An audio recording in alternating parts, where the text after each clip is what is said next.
مولا علی علیہ السلام نے تلوار کیوں نہیں اٹھائی؟ یہ ویڈیو دیکھنے کے بعد یہ اعتراض دفن ہو جائے گا اہل علم کے لیے، اہل تحقیق کے لیے اور اہل حق کے لیے، جو حق کی تلاش میں ہیں، جو چیزوں کو سمجھنا سیکھنا چاہتے ہیں۔ جزاک اللہ۔ ہمارے ساتھ ہمارے ہر اسٹریم میں شرکت کرتے ہیں اہل سنت برادران میں سے زہیب سعید صاحب ہیں۔ زہیب سعید صاحب اسلام ہو گیا آپ کو۔ وعلیکم السلام سر، کیسے ہیں آپ؟ اللہ کا شکر ہے اللہ۔ جی میں اسی ٹاپک پر بات کرنا چاہتا ہوں، یہ جو جعفر بھائی ہیں 7 to 1 مطلب کہ کویشچن آنسر جو ہوتے ہیں نا سر۔ جی جعفر صاحب سن رہے ہیں آپ مجھے؟ جی السلام علیکم ورحمۃ اللہ۔ السلام سر۔ سر میرا یہ کویشچن تھا آپ سے کہ جو آپ نے بھی فرمایا کہ حضرت عمر نے جو دروازہ جلا دیا تھا، دھمکی لگائی تھی، جو کچھ بھی آپ فرما رہے ہیں سر، میرا ایک کویشچن ہے کہ وہاں پر آپ نے ایک آپ کی مطلب پورے جو شیعہ مکتب و فکر ہے، اس میں سے ایک روایت ملتی ہے کہ وہاں پہ نبی علیہ السلام نے فرمایا تھا کہ علی کچھ بھی ہو جائے تم مطلب تلوار نہیں اٹھانا، کوئی کچھ بھی کر دے، فاطمہ سلام اللہ علیہ کے ساتھ کچھ بھی ہو جائے تم تلوار نہیں اٹھانا۔ سر یہ کوئی لاجیکل بات لگتی ہی نہیں ہے کہ تم تلوار اٹھانا، کیوں نہیں اٹھانا تلوار جب آپ کے گھر پہ اتنا بڑا حملہ ہو رہا ہے، دشمن آگے کھڑے ہوئے ہیں۔ ایک شخص بھی سر گھر کا ہوگا، اگر میں اپنے گھر کا سربراہ ہوں اور میرے گھر پہ کوئی اٹیک کرتا ہے، چاہے 100 لوگ بھی ہوں، سر میں ڈیفینس تو کروں گا، میں ایسا تو نہیں کہ بیٹھا رہوں گا۔ اور ولی کو نبی علیہ السلام فرما رہے کہ تم تلوار نہیں اٹھانا، جو کوئی کچھ بھی کر دے، تو سر اس جگہ تو مولا علی نے تلوار نہیں اٹھائی۔ اور جب وہاں پر جو خلافت کی بات آئی تو مولا علی علیہ السلام نے وہاں پہ تلوار بھی اٹھا لی اور پھر جنگ بھی کر لی، جنگ صفین بھی ہو گئی، وہاں بھی مسلمان یہاں بھی مسلمان۔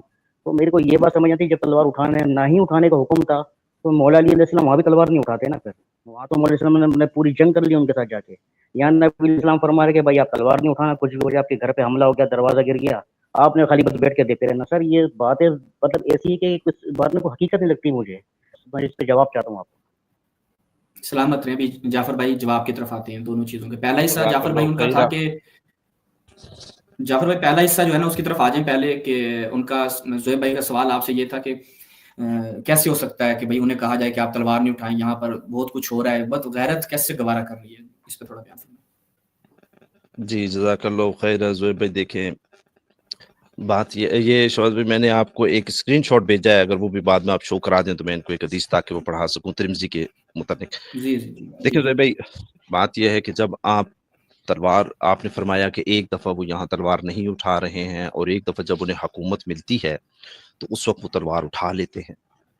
تو جب وہ حکومت انہیں ملتی ہے تو وہ ایز اے حکمران تلوار اٹھاتے ہیں، یعنی ان کے پاس اس وقت وہ قوت افرادی موجود ہے کہ جس کے ساتھ کسی کے خلاف تلوار اٹھا کر مقابلہ کیا جا سکتا ہے۔ جس قضیے کی ہم یہاں بحث کر رہے ہیں اس وقت ان کے پاس قوت افرادی موجود نہیں ہے۔ دیکھو زہیب بھائی، بات یہ ہے کہ جب آپ کو بھی یہ حکم دیا جائے کسی جگہ کے آپ کسی جگہ قتال کریں گے، تلوار اٹھائیں گے، جنگ کریں گے، کچھ بھی، تو آپ کے لیے قوت افرادی کا ہونا بہت ضروری ہے۔ یعنی آپ کو اگر پیسوں کی بھی ضرورت ہے تو پیسوں کا ہونا بہت ضروری ہے، فوج کی ضرورت ہے تو فوج کا ہونا بہت ضروری ہے، آپ کے پاس طاقت کا ہونا بہت ضروری ہے۔ اگر طاقت نہیں ہے آپ کے پاس اور آپ کو اقدام کرتے ہیں تو آپ اپنی جان کا زیاں کر دیتے ہیں۔ اور اس کی وجہ سے جو مولا علی علیہ السلام کا یہ قضیہ ہمارے پیش نظر ہے، اس وقت علی علیہ السلام کا کسی ایک فرد پہ تلوار چلانے کی بحث نہیں ہے۔ وہ فرد کس کی نمائندگی کر رہا ہے، وہ کس کی طرف سے آیا ہے ان کے گھر پہ؟ کیا کوئی ذاتی ان کا آپس میں مسئلہ چل رہا ہے کہ وہ ایک فرد آیا ہے علی علیہ السلام اور اس ایک بندے کے درمیان کو خاص ترازے ہے، اور اگر علی علیہ السلام سے قتل کر دیتے ہیں تو بس ختم ہو جائے گا، اس کے گھر والے بعد میں جو بھی روتے پیٹتے رہیں گے؟ نہیں، وہ جن کی نمائندگی کر رہا ہے، جن کی طرف سے آیا ہے، وہ کون ہے؟ حکمران اس زمانے میں۔ تو علی علیہ السلام اگر ایک بندے کو اس پر تلوار چلاتے ہیں تو مثلاً وہ اس حکمران کے خلاف اعلان جنگ کرتے ہیں۔ تو جب حکمران کے خلاف اعلان جنگ کرتے ہیں تو علی علیہ السلام کے پاس یعنی قوت کیا ہے، قوت افرادی کیا ہے ان کے پاس کون لوگ ہیں جو اس حکمران کے خلاف جب قتال ہوگا تو وہ قتال کر سکیں۔ اب رہا، آپ نے فرمایا کہ نبی خاتم صلی اللہ علیہ وآلہ وسلم نے انہیں فرما دیا، تو وہ رسول خدا صلی اللہ علیہ وسلم نے انہیں فرما دیا، وہ ایسا نہیں فرمایا جو آپ فرما رہے ہیں کہ انہوں نے فرمایا کہ تم بالکل تلوار نہیں چلانا، کوئی طرح نہیں۔ وہاں ایک کنڈیشن کو بیان کیا، اس کنڈیشن کو جس کا ذکر میں اپنے الفاظ میں کر رہا ہوں کہ علی، اگر آپ کو قوت حاصل ہو جائے، طاقت حاصل ہو جائے تو اس وقت آپ قتال کرنا۔ اگر آپ کے پاس قوت نہ ہو، آپ کے پاس طاقت نہ ہو، تو پھر ہارون کی مثل بن جانا۔ اور ان کا قضیہ خود قرآن نے نقل کیا ہے کہ ہارون علیہ السلام کے پاس چونکہ افرادی قوت نہیں تھی تو انہوں نے کیا کیا، انہوں نے قرآن میں اپنا جواب کیا دیا؟ انہوں نے کہا میرے بھائی میں کیا کرتا، مجھے تو انہوں نے اس طرح کر کے، میں اتنا مظلوم ہوں، یعنی مجھے اس طرح انہوں نے چھوڑ دیا تھا اور یہ بالکل ایک جگہ یکجا ہو گئے کہ میں ان کے خلاف کیا اقدام کر سکتا تھا۔ تو اس میں کنڈیشن کیا بتائی کہ اگر آپ کے پاس قوت نہ ہو تو آپ یہ سکوت کرنا، ہارون کی مثل بننا، قوت ہو تو قتال کرنا۔ اب سوال ہے کہ کیا مولا علیہ السلام کے پاس قوت تھی جب حکمران بنے؟ اس وقت تو تھی، اس وقت کر لیا، وصیت پہ عمل کیا، لیکن یہاں پر وہ قوت نہیں ہے، اور یہاں پر جنگ ایک فرد سے نہیں ہے بلکہ کس سے ہے؟ ایک حکمران سے ہے، ایک حکومت سے جنگ ہے۔ اب میں آپ سے ایک سوال پوچھتا ہوں زہیب بھائی، کیا آپ ان احادیث مبارکہ سے واقف ہیں کہ جن کے اندر یہ بیان کیا گیا ہے کہ مدینے کے اندر آپ تلوار نہیں چلا سکتے؟ کیا آپ ان سے آشنا ہیں، احادیثوں سے، ان کے مضامین سے؟ یہ میں آپ سے پوچھ رہا ہوں، آپ ہاں نام ہے مجھے بتا دیں۔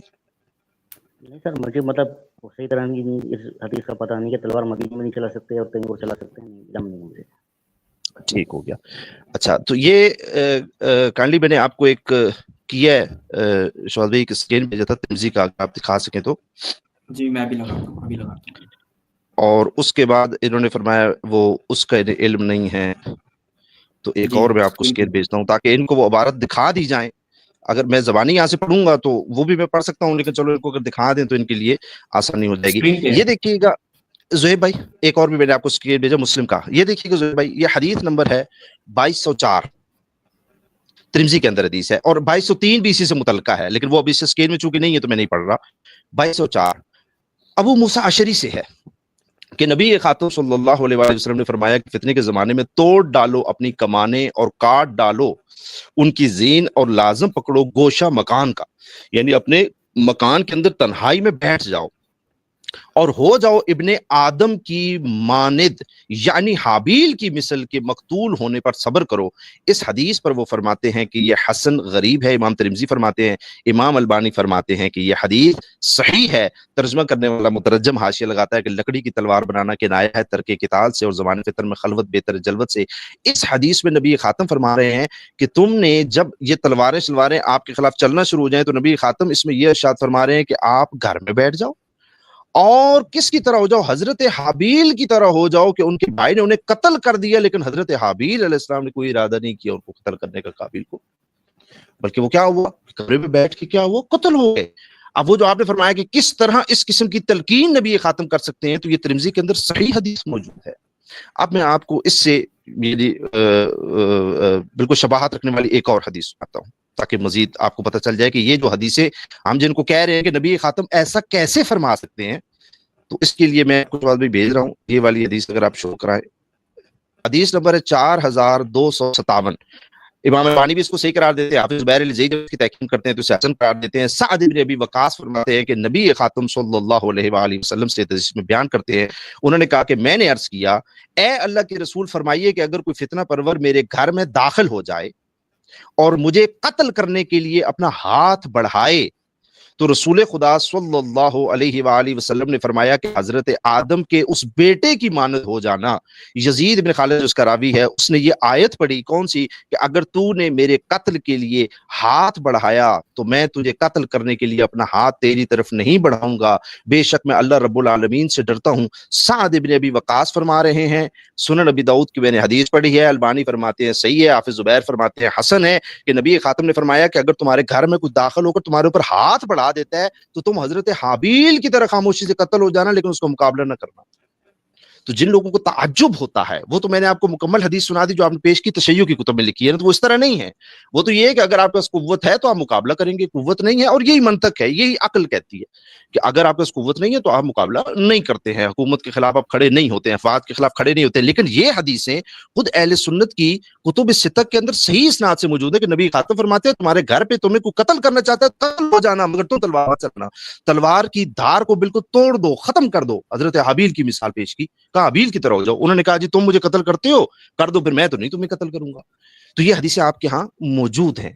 تو اب وہ جو تشیع کے عنوان سے آپ نے بیان کیا تھا اس کے لیے میں نے آپ کے سامنے گزارش کر دی، یہ آپ کو اگلے سے بھی دکھا رہے ہیں، وہ جو آیت پڑھی ہے انہوں نے نا، وہ میں نے آپ کو عرض کر دی کہ مولا علی علیہ السلام کا یہ آپ فرماتے ہیں کہ دفاع نہیں کیا، تو ایسا نہیں کہ دفاع نہیں کیا، آپ سمجھ رہے ہیں، یہ سنی برادران کہہ رہے ہیں جب آپ تشیع کی کتب کو پڑھتے ہیں تو مولا علی علیہ السلام نے بالکل دفاع کیا ہے، لیکن اگر آپ کہتے ہیں کہ وہ قتل کر دیتے تو سر قتل کرنے کے لیے ریزن چاہیے ہوتا ہے نا آپ کو، یعنی آپ شریعت میں بھی اگر قصاص کا قانون پڑھتے ہیں تو اس کے مطابق آپ کسی کو قتل کر پاتے ہیں نا، اور یہاں قتل ایک فرد کو نہیں کرنا ہے، یہاں جس کی طرف سے وہ نمائندہ بن کر آیا ہے اس پوری حکومت کے خلاف آپ نے جانا ہے۔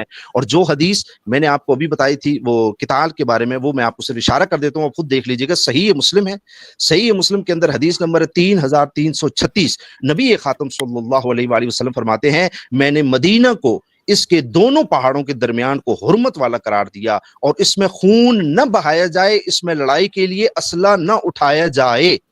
یہ دیکھیں، یہ صحیح مسلم کی حدیث ہے، نبی خاتم صلی اللہ علیہ وسلم فرماتے ہیں کہ مدینہ کے اندر خون نہ بہائیں، اسلحہ نہیں اٹھا سکتے آپ لڑائی کے لیے۔ اب مجھے بتائیے کہ جن لوگوں نے یزید پر لعنت کی ہے انہوں نے اس لعنت کو ثابت کرنے کے لیے ایک دلیل ہی یہ دی ہے کہ یزید نے چونکہ اپنی فوج بھیج کر خون بہایا تھا، مدینہ کے اندر تلواریں چلی تھیں، تو اس لیے کہ رسول خدا نے چونکہ منع کیا ہے تو اس نے وہ گناہ کیا تھا جو لعنت کا مستحق بنتا ہے۔ تو بتائیے اگر مولا علی علیہ السلام تلوار نہیں چلاتے ہیں تو وہ تو حدیث پر عمل کر کے نہیں چلاتے ہیں کہ مدینے میں تلوار نہیں چلانی ہے، تو ہمیں اعتراض کس چیز کا ہے؟ کیا وہ نبی خاتم کی علیہ باللہ نافرمانی کرتے؟ نہیں، وہ نافرمانی نہیں کر سکتے۔ آخری اس کا میں آپ کو جواب یہ دیتا ہوں، دو قسم کے جواب میں نے آپ کو دیے، آخری جواب تو یہ دیتا ہوں کہ حضرت عثمان کے پاس قوت موجود ہے، اقتدار میں ہے، فوج موجود ہے، ان کے پاس پیسہ موجود ہے، حکومت موجود ہے، سب کچھ موجود ہے، اس کے باوجود بھی وہ فرماتے ہیں کہ نبی خاتم نے مجھ سے عہد لیا ہے اس لیے میں قتال نہیں کروں گا۔ اس کا مطلب ہے نبی خاتم نے ان سے کوئی عہد لیا تھا۔ جب ہم شیعوں کی کتاب میں پڑھتے ہیں رسول خدا نے مولا علی سے عہد لیا تو ہمیں تعجب ہوتا ہے، حضرت عثمان فرماتے ہیں مجھ سے عہد لیا ہے اور اس عہد کی وجہ سے میں قتال نہیں کروں گا۔ مجھے سمجھ نہیں آتی کہ اگر مولا کائنات قتال نہیں کرتے ہیں اس لیے کہ مدینہ میں تلوار آپ نہیں چلا سکتے، اس لیے کہ قوت افرادی ان کے پاس نہیں ہے، اس لیے کہ رسول خدا صلی اللہ علیہ وسلم نے ان سے عہد لیا ہے، تو وہ اہل سنت برادران اشکال کرتے ہیں، لیکن حضرت عثمان قوت کے ہوتے ہوئے عہد کی وجہ سے تلوار نہیں چلاتے ہیں اور قتل ہو جاتے ہیں، تو وہ کہتے ہیں یہ تو ان کی بہت بڑی فضیلت ہے۔ ابن تیمیہ جیسے بندے نے لکھا ہے اپنی کتاب منہاج السنہ میں کہ یہ تو بہت بڑی فضیلت ہے حضرت عثمان کی کہ دیکھو تلوار نہیں چلائی ہے، اور فرمایا ہے کہ یہ تو میرا ایک عہد تھا رسول خدا سے۔ یہ اسکرین پہ یہ تو کتاب لگا ہے جی، مسند امام احمد بن حنبل، یہ روایت ہے جی جی ان عثمان قال یوم الدار۔ دوسرا سوال لے لیں سر میرا آپ۔ جزاک اللہ خیر۔ جی جی یہ انہوں نے بھی مسند کی حدیث آپ کو شو کر دی ہے کہ وہ جب اپنے گھر کے اندر موجود تھے تو انہوں نے فرمایا کہ مجھ سے نبی خاتم نے عہد لیا ہے اور میں اس پر صبر کروں گا، اور مستدرک الحاکم میں حدیث ہے، امام حاکم اور ذہبی دونوں نے اسے صحیح قرار دیا ہے اور دیگر محدثین نے بھی اسے صحیح قرار دیا ہے۔ اس میں ان سے پوچھا گیا کہ آپ قتال نہیں کریں گے، آپ قتل نہیں کریں گے، تلوار نہیں اٹھائیں گے؟ انہوں نے کہا بالکل تلوار نہیں اٹھاؤں گا۔ لوگوں نے پوچھا کہ کیوں؟ انہوں نے کہا اس لیے کہ رسول خدا نے مجھ سے عہد لیا ہوا ہے اور میں اسی پر صبر کروں گا، اور انہوں نے تلوار نہیں۔ یہ روایت عائشہ سے بھی ہے۔ ٹھیک ہے جزاک اللہ۔ بس یہ میرا ایک کوشچن ہے جس سر آپ نے جو بس اتنی ماشاء اللہ باتیں کی بہت اچھی باتیں سر، سمجھ بھی آئی ہے۔ پھر میرا بس ویسے ایک کوشچن کا جواب پہ پھر اجازت چاہتا ہوں سر میرا۔ دیکھیں آپ نے فرما دیا کہ اس میں مدینے میں تلوار نہیں چلانا منع ہے، مطلب کہ آدم کے بیٹے حابل کی مثل بن جانا، تو سر پھر ایک یہاں پہ کوشچن پیدا ہوتا ہے کہ جب نبی علیہ السلام نے اپنا کسی کو ایل جی کو اپنا بھیجا تھا کسی کے پاس، اس نے اس کو قتل کر دیا تھا اور پاس قتل ہوئے، شہید ہوئے تھے جو یہ سب، تو وہاں تو نبی نے فوراً حکم دیا تھا کہ بھائی اب جو ہے نا جنگ ہوگی جس نے ہمارے بندے ختم کریں۔ لیکن سر بات یہ تھی کہ مولا علیہ السلام کو تو فرمایا تھا کہ آپ تلوار نہیں اٹھانا، لیکن جب وہ مسلمہ کذاب کا جو فتنہ کھڑا ہوا تھا وہاں پہ سارے صحابہ، یہاں تک کہ بدر کے بدری صحابہ بھی اٹھ کے چلے گئے تھے تلواریں لے کے کہ اس کو جس سے جنگ کی جائے گی، اس نے وہ مطلب کہ دعوی نبوت کر دیا ہے۔ وہاں پر بھی سارے صحابہ اٹھ کے تلوار لے کے چلے گئے تھے۔ آخری سر یہ ہے کہ آپ نے فرمایا کہ علی تم تلوار نہیں اٹھانا، لیکن مولا حسین علیہ السلام آپ بولتے حکومت کے خلاف کھڑے ہونے سے منع کرے، لیکن مولا حسین علیہ السلام وہاں پر اپنے خاندان کے ساتھ گھرانے کے ساتھ، آپ کے پاس کوئی افرادی قوت نہیں ہے، کوئی فوج نہیں ہے، کوئی فورس نہیں ہے، جبکہ آپ کے آگے آیا بھی شمر آیا ہوا ہے، آپ کے آگے وہ شورے کھڑا ہوا ہے جو وہاں پہ قاضی بنا ہوا تھا، یہ سب کھڑے ہوئے، اور مولا حسین علیہ السلام اور ان کے ساتھ ساتھی تھے، چند ساتھی تھے نا، کوئی اتنی بڑی تو فورس نہیں تھی ہے، انہوں نے وہاں ان کے ساتھ جنگ کری ہے، ان کو بھی قتل کیا اور خود شہید ہو گئے سر۔ تو یہ بات یہاں پہ کیوں لاگو نہیں ہوئی؟ اگر مولا علی علیہ السلام کے لیے حکم تھا تو مولا حسین علیہ السلام کے لیے بھی سیم حکم تھا، وہ نہیں اٹھاتے تلوار، وہ حکومت کے خلاف کیوں کھڑے ہوئے؟ جبکہ وہ تو سرٹیفائڈ ایک طریقے سے وہ جو یزید ہے، یہ جو انسان ہے، مطلب سرٹیفائڈ طریقے سے لوگوں کی نظر میں خلیفہ تھا نا بھائی، سرٹیفائڈ خلیفہ کے خلاف آپ کھڑے ہو گئے، آپ نے یہاں تک کہ تلوار اٹھائی گئی، آپ کے پاس گھرانے ہیں، آپ کے پاس خواتین ہیں، آپ لڑے ان سے، آپ شہید ہو گئے، ان کو بھی قتل کرا، تو سر یہ قانون یہاں پہ کیوں لاگو نہیں ہوا سر؟ لیکن یہ تو ایک بات کانٹراڈکشن ہے سر، یہ جو مجھے مطلب سمجھ نہیں آتی ہے۔ نبی علیہ السلام نے مولا علی کو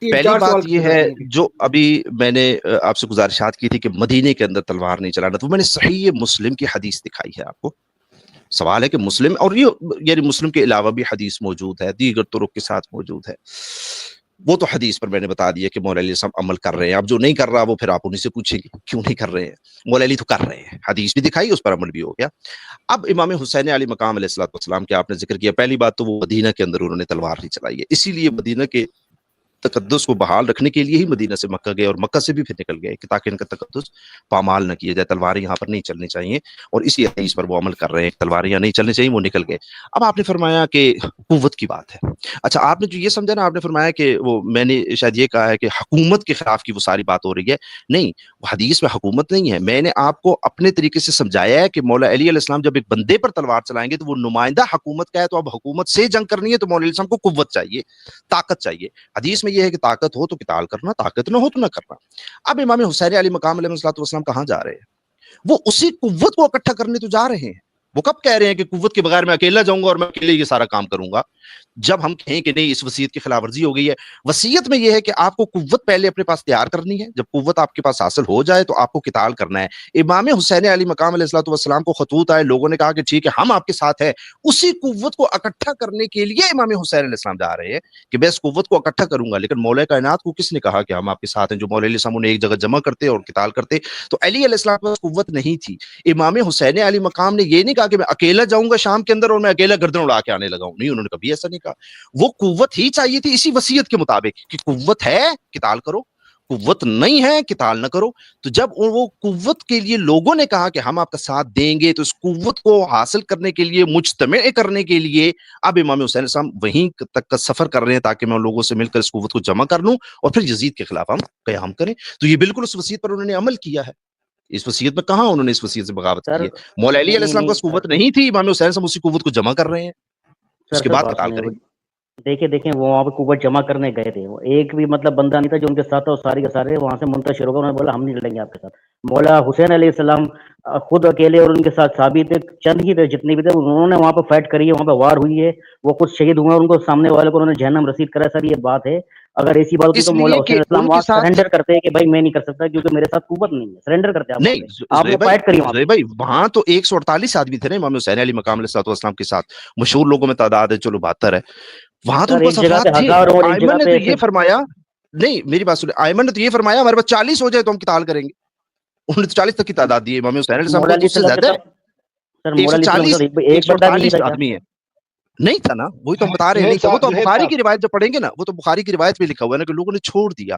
اب آپ کو ایک اور بات بتاؤں کہ یہ جو امام علیہ السلام ہے نا, امام حسین السلام, ان کے اوپر تو جنگ مسلط کر دی. فوج نے آ کے ہر طرف سے گھیر لیا کہ اب کوئی راستہ نہیں ہے جی, اب تو وہ دفاعی جنگ ہو رہی ہے کہ ان کے اوپر جب جنگ ہو رہی ہے تو وہ تو دفاع کریں گے. لیکن مولا علی علیہ السلام کے اوپر وہ جو حملہ کرنے کے لیے آئے ہیں, وہ اس لیے نہیں کہ آپ کو ہم نے یہاں پر شہید کرنا ہے, وہ اس لیے آئے ہیں کہ آپ نکلیں باہر اور ہم نے آپ سے زبردستی بیعت کا معاملہ سر انجام دینا ہے. وہاں ان کی وہ اس نیت سے نہیں آ رہے کہ بس یا تو آپ یہاں پہ شہید ہوں گے تو یا پھر اب یہاں سے نکل جائیں, اگر نکل سکتے ہیں تو اپنی طاقت کے ساتھ. وہاں قضیہ ہی الگ ہے, وہاں تعداد بھی ہے ان کے پاس 148 افراد کی. دوسرا یہ کہ امام فرماتے ہیں ہمارے پاس تو 40 بھی نہیں ہے نا, 40 بھی ہو تو ہم قتال کر لیں گے. اور دوسرا یہ کہ ان کے اوپر جنگ مسلط ہی یہ کر دی گئی ہے اب کہ ٹھیک ہے جی آپ کے ساتھ ہمارا قتال ہوگا. وہ تلواریں باہر آ گئی ہیں میان سے, تو اب جب تلواریں ان کے اوپر نکل چکی ہیں, میان سے تلواریں نکل چکی ہیں, ان کے اوپر حملہ آور ہو رہے ہیں, تو ٹھیک ہے یہ جنگ کریں گے کیونکہ وہ طاقت ہے.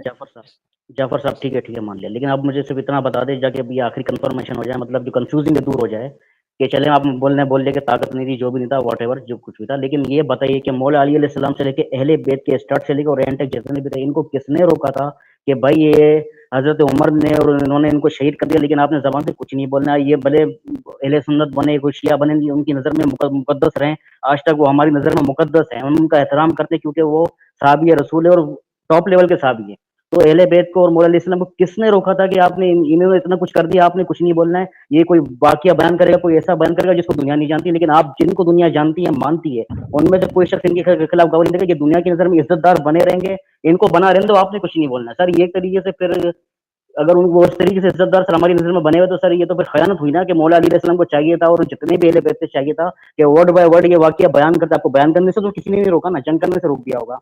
جب مولا علی علیہ السلام خلافت میں آئے تھے, سر سن لیں, خلافت میں آئے تھے, تو تب تو آپ کو بولنا چاہیے تھا کہ بھائی یہ سارا واقعہ ہوا ہے, لیکن آپ نے تب بھی کچھ نہیں بولا. سر جی جزاک اللہ زہیب بھائی. جہاں تک رہا کہ کیا ائمہ اہل بیت اطہار علیہ الصلوۃ والسلام نے زبانیں بند کر لی اور انہوں نے کچھ نہیں بولا، تو بالکل بولا اور تواتر کے ساتھ بولا، تواتر کے ساتھ بولا.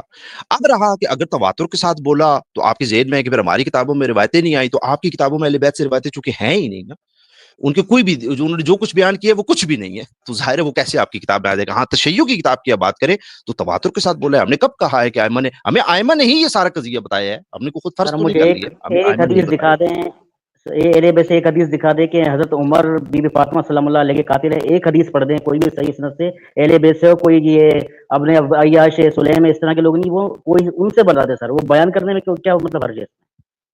ہاں ٹھیک ہے انشاءاللہ وہ تو پروگرام چلے گا، ہم نے اس کا انکار نہیں کیا. میں آپ کو صرف مختصر اشارہ کر دوں کہ ایک کتاب مظلومیت جناب سید السلام علیہ احمد سلمان صاحب کی ہے، تو وہ آپ کتاب کو مطالعہ کریں گے تو وہاں پر احادیث موجود ہیں الحمدللہ. صرف سلیم نہیں ہے، سلیم کے علاوہ بھی احادیث موجود ہیں، سندن بھی صحیح ہیں، اور تاریخ کے اندر جو معیار ہوتا ہے قبولیت کا وہ سارے معیار ان میں پائے جاتے ہیں، اور وہ روایت ہمارے معلم تواتر سے ثابت ہے.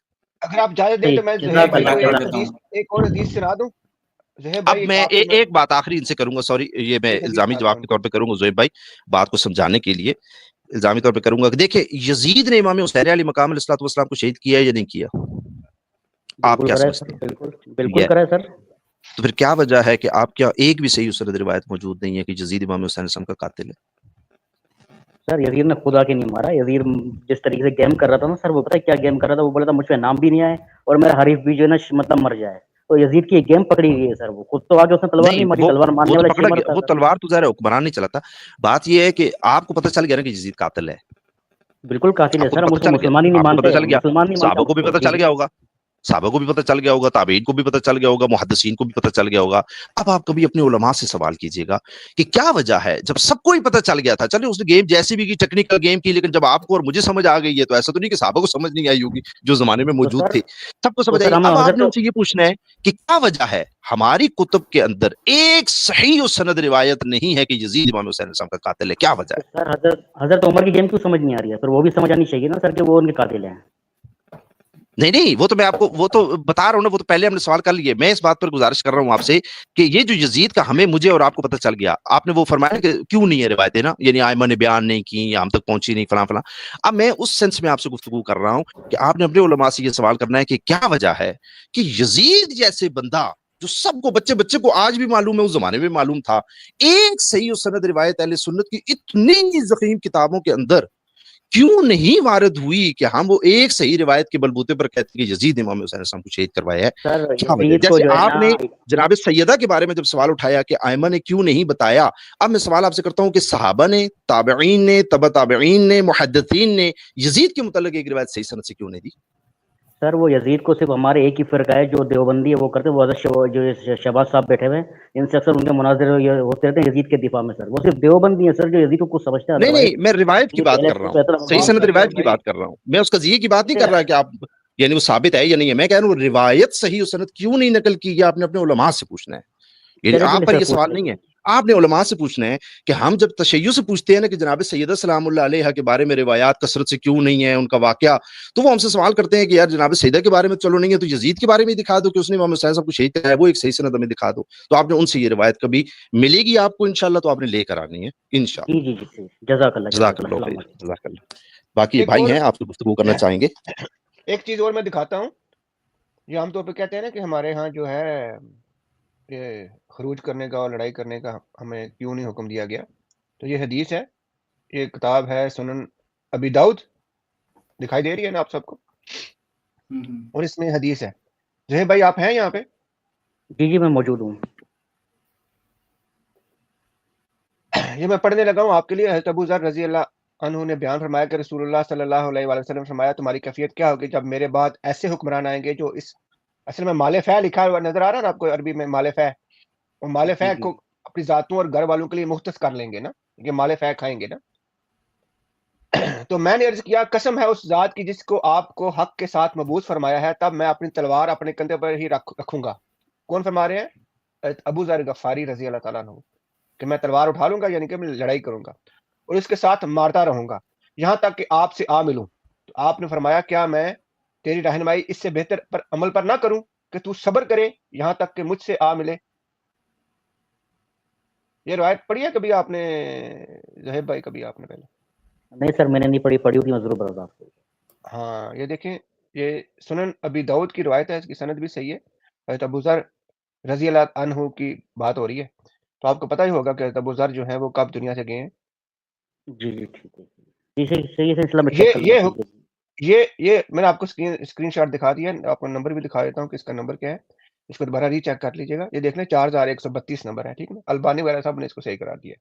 جی جی جزاک اللہ. تو آپ اچھا کے میں تو بہت صرف کچھ یہ ہے میرے گزارش بھائی. کروں گا زوہیب بھائی کہ آپ نے مجھ سے جو بھی باتیں کی ہیں سوال کیے ہیں، تو ظاہر ہے وہ باتیں کرتے کرتے جواب دیتے دیتے ہو سکتا ہے میرے ذہن سے کچھ چیز اسکپ ہو گئی ہو، آپ کے سوال کا کوئی حصہ رہ گیا ہو سکتا ہے کیونکہ میں لکھ نہیں رہا.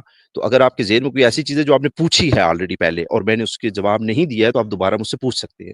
ہو سکتا ہے جواب دیتے دیتے میرے ذہن میں نہ رہی ہو کوئی حصہ. نہیں سر آپ نے ماشاءاللہ سارے جواب دے دیے. ان شاء اللہ کبھی نیکسٹ میں آؤں گا تو کچھ کوشچن کروں گا. ٹھیک ہے سر، آپ لے لیں کسی اور کو جب تک میں جانا چاہتا ہوں. جی بہت شکریہ سر. اوکے.